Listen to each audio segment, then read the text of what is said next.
todos, sejam muito bem-vindos em mais um programa Educar para Transformar aqui da Web TV Cidade de Santo André. Toda semana, como vocês já sabem, temos um assunto diferente para conversar sobre o universo da educação.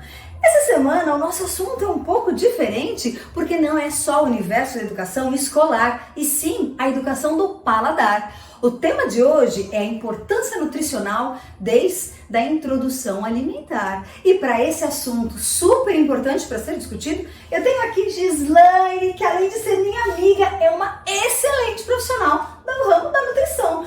Minha linda, seja muito bem-vinda. Eu que agradeço o convite. Olá a todos, eu sou Gislaine Brito, sou nutricionista, formada pelo Centro Universitário FMABC, sou especialista em nutrição clínica e atualmente eu trabalho no Centro Universitário FMABC, nos ambulatórios. Nossa, que bacana! Você sabe que eu tenho um carinho muito grande pela famosa Fundação Santo André, porque eu fui aluna de lá e eu acho que quem pisou lá, né, Gi? Carrega esse orgulho, né, de ser FMABC, de ter estudado. Exato, lá, é um lugar de muita transformação. Quantos seres humanos, quantos amigos meus não entraram de um jeito e saíram diferente e transformando, colocando em prática, né? Muito bom. E esse processo continua, esse processo de transformação, né, de educação, transformação, ele continua, né? Então é muito bacana a gente poder voltar, né, à nossa casa para poder atuar, né, colocar em prática todo aquele conhecimento adquirido ao longo da graduação. Gi, esse nosso assunto hoje é algo que sempre me chamou muita atenção, porque eu comecei minha carreira como professora de pequenos, né? E eu me lembro, Gi, que eu fazia algumas brincadeiras com as crianças, em que eu colocava frutas. Tinha um dia que era o dia do piquenique, mas era um piquenique diferente, porque eles tinham que trazer frutas diferentes. Tinha o dia que era dos legumes, e aí eu setorizava, né? Não era o mesmo dia da fruta, era o dia do legume. E era o dia que as crianças tinham que provar tudo que estava ali, numa brincadeira, para que ninguém se sentisse também obrigado e não causar aí nenhum dia traumático para ninguém. E era muito legal, porque às vezes eu via coisas simples que as crianças nunca tinham experimentado, e eu falava, meu Deus, né? Gi, essa é uma preocupação que eu tenho, e eu sei que você, no ramo da nutrição, também carrega com você, carregou antes e ainda carrega essa importância da alimentação. Conta um pouquinho pra gente, quando que surgiu essa sua vontade em você entrar para o caminho, no caso da profissão como nutricionista? Olha, Ju, eu costumo dizer, assim, pode ser meio clichê, pode parecer clichê, mas eu digo que a nutrição me escolheu, e não fui eu que a escolhi. Né? Então, eu cresci por um período da minha vida, adolescência, eu morei numa fazenda. Numa fazenda. Então, eu tive esse contato com a natureza, eu tive esse contato com hortas, de poder ir até um pé de fruta, colher a fruta, comer. Então, eu já tinha essa essência, né? Já tinha essa vivência comigo. E eu sempre gostei de ter uma alimentação mais saudável. Sempre foi algo meu, eu sempre tive uma preocupação, né? Com essa questão da alimentação e com a saúde. E aí o tempo passou e chegou a hora que eu falei, eu vou escolher uma, já mais tardiamente, não tão cedo, eu falei, não, tá na hora de eu estudar, né? E aí eu tinha algumas questões, né? Alguns critérios que a profissão teria que atingir. Certo. Eu sempre gostei muito de saúde. Perfeito. Eu sempre gostei muito de alimentos, alimentação, e sempre gostei muito, muito de pessoas. E aí foi aonde eu fiz essa junção e apareceu a nutrição. Nossa, que bacana! Eu acho que engraçado, você coloca o tempo inteiro nas suas palavras a questão da saúde, alimentação e saúde, alimentação e saúde. E hoje, Gi, a gente vê um cenário tão complicado, né? De muitas pessoas não se alimentando corretamente, e aí passa o tempo, você vai ver que essas pessoas acabam desenvolvendo problemas de saúde. Eu digo essas pessoas porque eu me refiro muitas vezes até amigos meus e pessoas próximas que não tiveram uma vida regrada, uma alimentação adequada, e hoje tem várias questões de saúde, né? Sim. Então é um assunto extremamente ligado, né? Sim, então casadinhos ali o tempo todo, né? A má alimentação, ela vai refletir, pensando nas nossas crianças, ela vai refletir no comportamento, ela vai refletir no processo de aprendizagem. Isso é né? Aí a gente já começa a ter alterações metabólicas, né? Pensando aí alteração de níveis de gordura, níveis de açúcar, né? Então é muito complexo, né? E é muito importante a gente ir construindo essa conscientização desde cedo. Perfeito, Gi. O objetivo aqui do nosso programa é levar para vocês, para o público, informações pertinentes para colocar em prática e sempre, o quanto antes, melhor. Esse é um assunto que realmente grita, né, aos nossos olhos, dessa importância dessa atuação precoce, né, Gi? Gi, na sua opinião, a gente sempre escolhe um tema interessante para os programas e eu sempre peço ajuda do meu convidado para a escolha do tema. E o tema, acho que super bem escolhido pela nossa Gislene aqui, foi a importância da educação nutricional desde a introdução alimentar. Por que esse tema você escolheu tão bem escolhidinho? Qual que é o seu foco com ele? Conta pra gente. Muito bem, né? Quando nós já sabemos, né, como a gente está em torno aqui da questão da educação, né, do processo de aprendizagem, né, ele num todo, falando do indivíduo num todo, ele começa desde dos bebês, né, das nossas crianças bebezinhas, que elas tendem a reproduzir o que os pais ou as pessoas mais próximas fazem.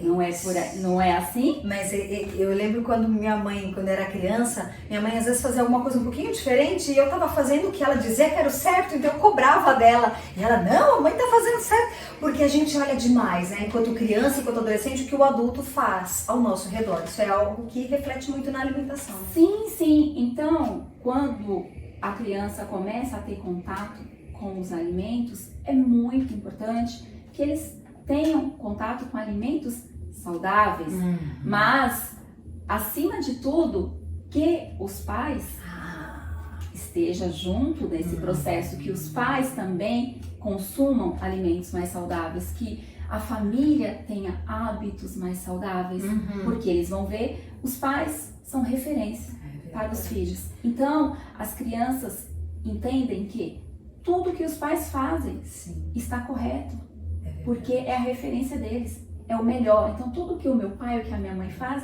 para mim, é bom, tá certo? Então, nossa, isso que você fala me lembra também quando eu era professora de pequenos, né? Não que agora eu não seja, tenho ainda alguns pequenos, mas não tão pequenos.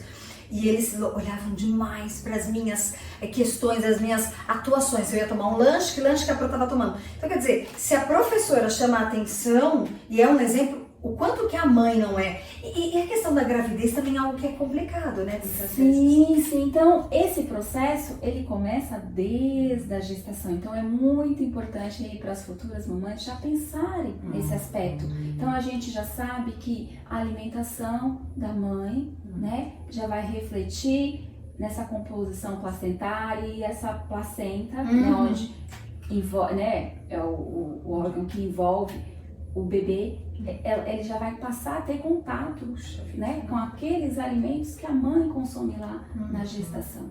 E isso vai se acentuando quando a criança nasce.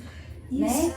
Quantas crianças que já nascem com algumas questões, né, Gi? Sim, que foram adquiridas ou foram construídas, né? É o resultado, talvez, de algo que já aconteceu lá durante a gestação ou até mesmo antes dessa criança ser gerada. Então, assim, é um tema muito extenso, eu não vou entrar no mérito. Nossa, mas eu acho que isso é interessantíssimo, porque realmente, né, eu ainda não sou mãe, mas tenho minha irmã, então eu tenho as minhas sobrinhas, porque minha irmã foi mãe, eu tenho muitos contatos com os meus alunos. Então a gente aprende muito pela experiência dos outros e tem este olhar, né, do quão é importante essa alimentação ser bem equilibrada, né, enquanto a mãe, né, a mulher está grávida, vai gerar um filho, mas o antes disso também, como você bem colocou, né, muitas vezes uma alimentação que não é bem regrada, depois a pessoa opta por ser mãe, né, e às vezes também já dá para este bebê certas questões que poderiam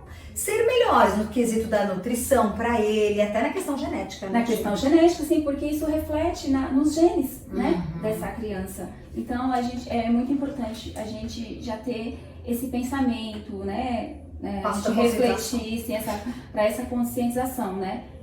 Eu vou ser mãe, então é importante eu preparar o meu corpo, né, para posteriormente eu gerar o meu bebê. Então, seguindo aí nesse processo, o bebê nasce. Qual é o primeiro alimento, né? Leite materno. Leite materno, né? E a composição desse leite materno também vai refletir a alimentação da mãe. Então, conforme o tipo de alimento que essa mãe come, a coloração do leite muda, o sabor do leite muda. Então, se a mãe tem um consumo mais elevado, por exemplo, num dia ali de cenoura, de abóbora, que é mais alaranjado, esse leite ele vai ter uma coloração mais alaranjada, ele vai ter um sabor mais adocicado, com notas ali que lembra. E a criança pode até conhecer. E a criança já começa a desenvolver o paladar da criança nesse momento. Então, se a mãe tem essa alimentação equilibrada, variada, rica, né, em vegetais, frutas, verduras, legumes, enfim, né, uma alimentação balanceada, essa criança já vai tendo esse contato com esse leite. Ela percebe essa mudança, né, no sabor do leite. Então já vai desenvolvendo um paladar não tão restritivo.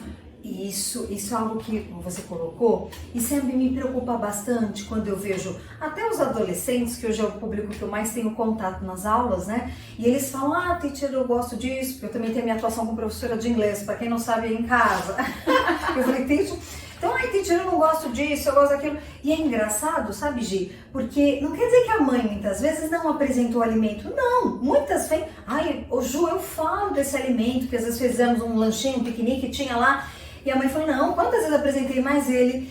E muitas vezes parece que vai cada vez mais fortalecendo. Eu não quero nem experimentar. Isso acho algo tão sério, né, Gi? Sim. É sério, é difícil, assim, é trabalhoso, mas é muito importante. Né? Então aí quando a gente vai seguindo e essa criança começa a fase da introdução alimentar, né? É onde a gente tem a oportunidade de apresentar esses alimentos de formas diferentes, né? Porque às vezes todos nós temos preferências e tudo bem, tá tudo certo. Preferências, às vezes mais pro paladar mais voltado pro doce, às vezes mais voltado pro ácido, às vezes mais pro amargo, e tudo bem, né? A gente respeitar questões de textura, né? Então tem pessoas que gostam de alimentos mais secos. Outros já gostam de uma comida mais molhadinha, com caldinho, com molho, e tudo bem. Só que a gente precisa entender esse processo, né? Então, as mães, né, quando começa essa introdução alimentar, é importante ir apresentando de formas diferentes, preparações diferentes. Às vezes a criança não gosta do alimento cozido. Por exemplo, não gosta ali de uma cenoura cozida. Mas ela gosta de uma cenoura crua, uma cenoura raladinha, um palitinho de cenoura. Ou não gostou crua, não gostou cozida, mas a criança aceitou bem uma preparação que vai, por exemplo, um bolo. Perfeito. Um bolo de cenoura. A criatividade, né? Então, a gente precisa apresentar de formas diferentes. E assim, 1, 2, 3, 4. E insistindo, né? Isso. Sempre respeitando. Isso é muito importante. É o estímulo e o respeito. Nunca, é muito importante. Uma agressão. Né? Nunca forçar, né? Nunca obrigar. Né? Isso é muito importante. A gente pontuar, né? A gente aqui, enquanto educadora, que eu me coloco como educadora, porque eu também sou preceptora de estágio, né? Lá no ambulatório. Então a gente tem essa preocupação, né? Da questão da educação, do respeito, nunca da imposição. Isso é verdade, porque muitas vezes, né, nós queremos apresentar para as crianças um universo novo da alimentação e tal, e às vezes naquele desespero, na vontade que queira que come, às vezes coloca de uma maneira forçada, né? Porque é desesperador. Eu entendo, porque eu também atendo crianças com seletividade alimentar. Gi, conta um pouco desse seu trabalho, como que é, aproveitando que você vai entrar nesse assunto, como que é a sua atuação na Fundação Santo André, que eu sei que tem muita gente querendo saber. Então, vamos lá. Assim, são vários públicos, são vários ambulatórios. Então, eu atuo no ambulatório de neurologia, né, onde a gente atende, lá somos um centro de referência, de dieta cetogênica para controle de epilepsia refratária, né? Que é uma epilepsia que não consegue se controlar apenas com medicação. Puxa vida. Né? Então, a gente atua com esses pacientes, crianças e adultos. Certo. Atuo no ambulatório de nutrologia pediátrica, onde nós atendemos em equipe multidisciplinar e atendemos pacientes com obesidade grave, grandes obesos, né? Por síndromes genéticas ou por alguma outra causa. Puxa, nossa. Sim, então, atuo também com adultos no ambulatório das doenças gastrointestinais, as doenças inflamatórias intestinais. Atuo no ambulatório de gerontopsico, são idosos com distúrbios psiquiátricos e neurológicos. E também atuo no Instituto de Ebiatria, que é onde nós atendemos os adolescentes. E lá nesse Instituto de Ebiatria, nós temos uma variedade ampla aí de atendimentos aos nossos adolescentes, mas com uma prevalência alta em pacientes que têm autismo, seletividade alimentar, que tem transtornos alimentares. Então, é mesmo, Gi, você vem percebendo, aproveitando que você está entrando nessa questão dos atendimentos de uma maneira mais específica, né, com transtornos alimentares e tal, você tem percebido um certo aumento de uns tempos para cá? Sim, muito, assim, que a gente chega a ficar assustado. Puxa né? vida. Assim, depois da pandemia, né, eu acho que acabou sendo o gatilho, sabe? Esse isolamento, né? Tudo de forma online, muitas vezes. Muitas famílias ficaram 1 ano e meio sem ter contato com avós, sem ter contato com os amigos, né? Foi necessário? Foi necessário, claro. Né? Porém, a gente está sentindo os reflexos, né, desse isolamento, o medo, né? A ansiedade do amanhã, como é que vai ser, outros adolescentes que perderam familiares. Puxa vida. Né? Quando você cita essa questão da pandemia, e realmente me assusta, porque eu não achava que você fosse ser tão incisiva, quer dizer, de fato houve um aumento. E sabe, Gi, uma coisa que eu quero muito alertar ao público, e acho que as mães também que estão nos assistindo se preocupam, é o quanto que há uma influência direta na vida das crianças e dos adolescentes a questão da mídia, né? A gente sabe que não tem como fugir, de mídias sociais, mas eu percebo que as crianças estão cada vez mais tendo uma imagem distorcida de si. Sim, porque elas são bombardeadas, né, de informações distorcidas, né, de vidas que não condizem com a realidade, né? Só que assim, eles ainda não têm filtro, né, para compreender que aquilo não é o real. Exato, né? E essa exposição excessiva, né, que foi o que aconteceu, talvez agora na pandemia, associado a esses outros fatores que nós já colocamos, acabou sendo gatilho. Que coisa! Para muitos transtornos alimentares, psiquiátricos, neurológicos. E eu fico pensando na questão, como isso reflete em sala de aula, né? A questão do aprendizado, porque se o psicológico não está bem, não tem como a criança estar preparada para participar de uma troca de conhecimentos, uma conversa e tal, porque não é só receber, se troca muita coisa, mas como ela não está pronta para esse momento, realmente o aprendizado fica muito, né? Como que é o seu trabalho na questão agora, vamos falar desse ambulatório de ebiatria, né? Com os adolescentes, como que é feita essa conscientização com os adolescentes, como é que é esse trabalho? Muito bem, então, voltando lá no início da nossa conversa, a gente precisa transformar o meio, né? Então, é muito importante a gente trazer essa família junto, né? A gente entender como que é a dinâmica dessa família, né? Então, ações simples, né? Por exemplo, da família voltar a sentar à mesa para realizar as refeições, né? Estamos todos em casa, chamar o filho para poder auxiliar na preparação dos alimentos. Nossa, mas isso que você está falando até traz um bem-estar para a família enquanto uma instituição que tem que estar unida, né? E dar um exemplo. E isso você tem essa conversa com as mães? Tenho essa conversa com as mães. A gente produz, né? Os estagiários, os nossos alunos produzem materiais educativos, lúdicos, sabe?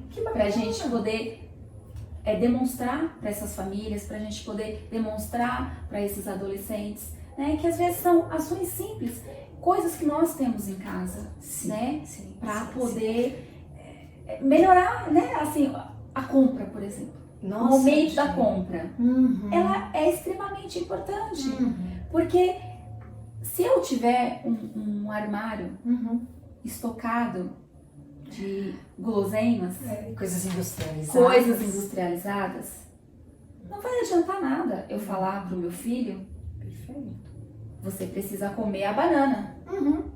Sendo que o armário está lá cheio das guloseimas que ele gosta. E devemos, né? E não podemos ser hipócritas de falar que esses alimentos não são saborosos, que esses alimentos não, né, não são palatáveis, que é de fácil acesso, né? Não, é só abrir, tá pronto, né? Exatamente. Então a gente não pode esquecer esse lado, né?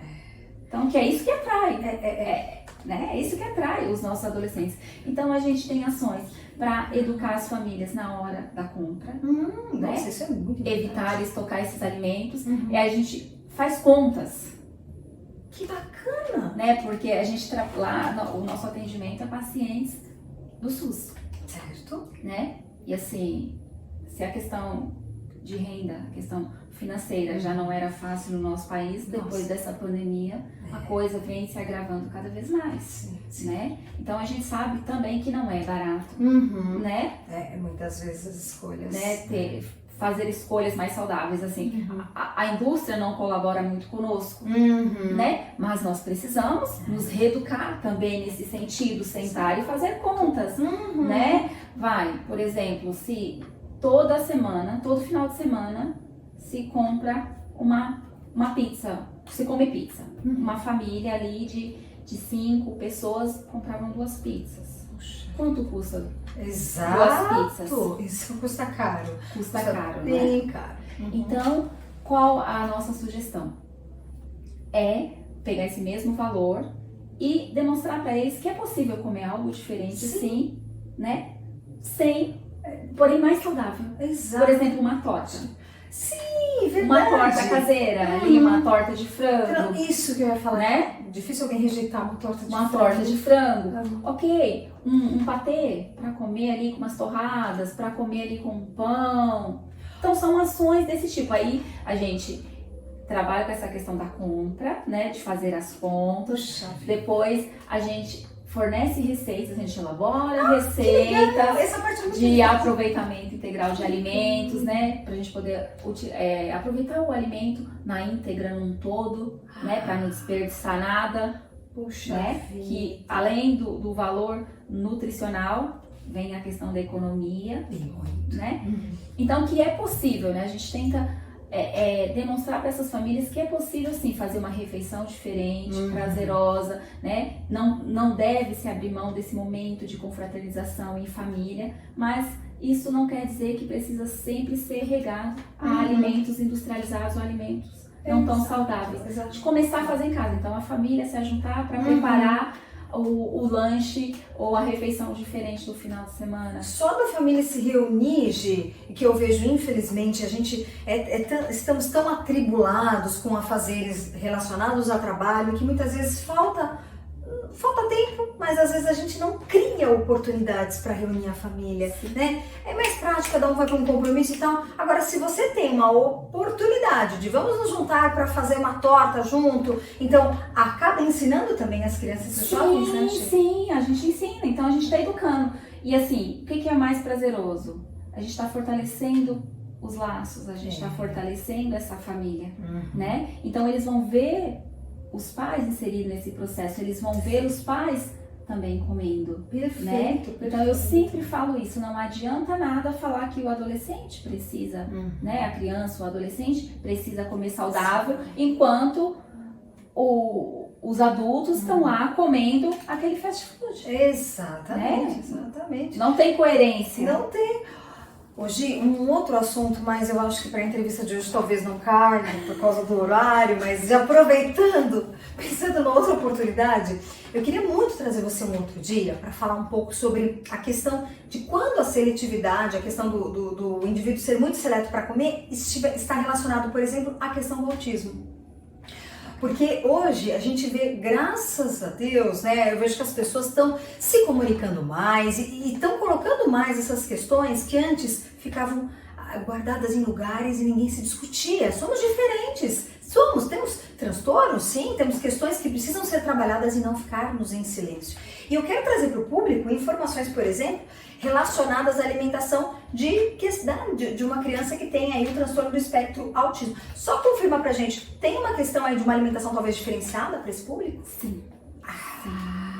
Sim. Pelo jeito tem bastante coisa para falar sobre. Né, para pacientes dentro do espectro, para pacientes com déficit de atenção e hiperatividade. Então nós podemos fazer um programa que inclusive fale sobre isso. Olha aí, eu já puxando a minha convidada para mais um. Mas eu queria te agradecer demais pela sua presença aqui. Você iluminou o nosso programa e eu tenho certeza que todo mundo deve ter anotado, porque são coisas muito importantes para a nossa vida e que enriquecem. E que, como eu sempre digo, a gente acaba aprendendo mais como educar para poder transformar. Muito obrigada, Gi, mais uma vez. Tá? Ai, foi uma honra estar aqui, foi um prazer, é uma alegria imensa sempre, né, estarmos juntas e podermos falar desses temas que tanto nos envolve, que tanto nos encanta, que é a educação, que é a alimentação e a saúde. Muito obrigada pelo convite, pelo carinho. Eu fico emocionada, obrigada mesmo, de coração.